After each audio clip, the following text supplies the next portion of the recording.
UP उपचुनाव में 9 सीटों पर मतदान जारी। 23 नवंबर को आएंगे उपचुनाव के नतीजे। एक सीट पर बसपा कर सकती है उलटफेर।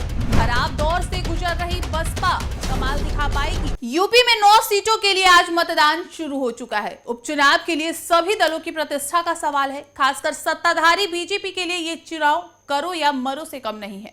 वैसे तो उपचुनाव में मुख्य मुकाबला सपा और बीजेपी के बीच माना जा रहा है, लेकिन एक सीट पर बसपा भी उलटफेर कर सकती है। ये सीट है अंबेडकर नगर जिले की कटेहरी सीट। यहां से मौजूदा विधायक लालजी वर्मा के सांसद बनने से ये सीट खाली हुई है। इस सीट पर उपचुनाव के लिए सभी दलों ने धुआंधार प्रचार किया। खास तौर पर बसपा पर भी सबकी नजरें हैं। भले ही वो चुनाव में ना जीते, लेकिन किसी भी दल का खेल तो बिगाड़ सकती है।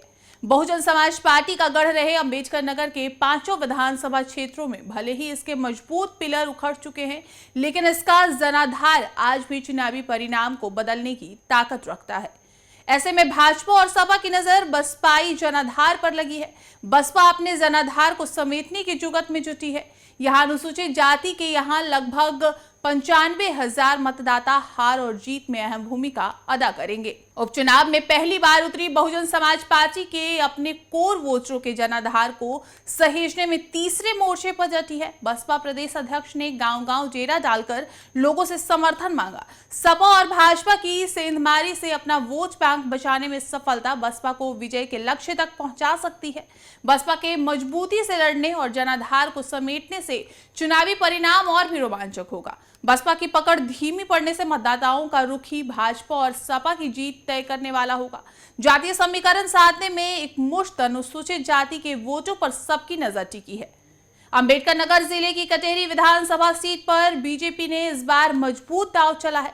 पिछले 3 चुनावों से जारी हार के सिलसिले को तोड़ने के लिए बीजेपी ने बसपा के पूर्व विधायक और मंत्री धर्मराज निषाद को प्रत्याशी बनाया है, जबकि समाजवादी पार्टी ने सांसद लालजी वर्मा की पत्नी शोभावती वर्मा पर भरोसा जताया है। बीजेपी ने पिछले चुनावों से सबक लेते हुए जातिगत समीकरण को साधने की कोशिश की है, जिसकी वजह से इस सीट पर उपचुनाव में मुकाबला काफी दिलचस्प दिख रहा है। वहीं बसपा ने अमित वर्मा को चुनावी मैदान में उतारा है। खास बात यह है कि कचहरी उपचुनाव में तीनों प्रमुख पार्टियों के प्रत्याशी ओबीसी समाज से आते हैं। बीजेपी प्रत्याशी धर्मराज निषाद और सपा प्रत्याशी शोभावती वर्मा लंबे समय तक मूल रूप से बसपा की राजनीति से जुड़ रहे हैं।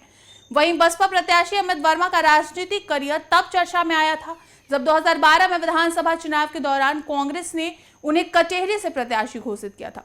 हालांकि अमित वर्मा साल 2012 में अपना पहला चुनाव हार गए थे। इसके बाद भी वो कई साल तक कांग्रेस से जुड़े रहे। इस बीच कांग्रेस ने उन्हें जिलाध्यक्ष भी बनाया।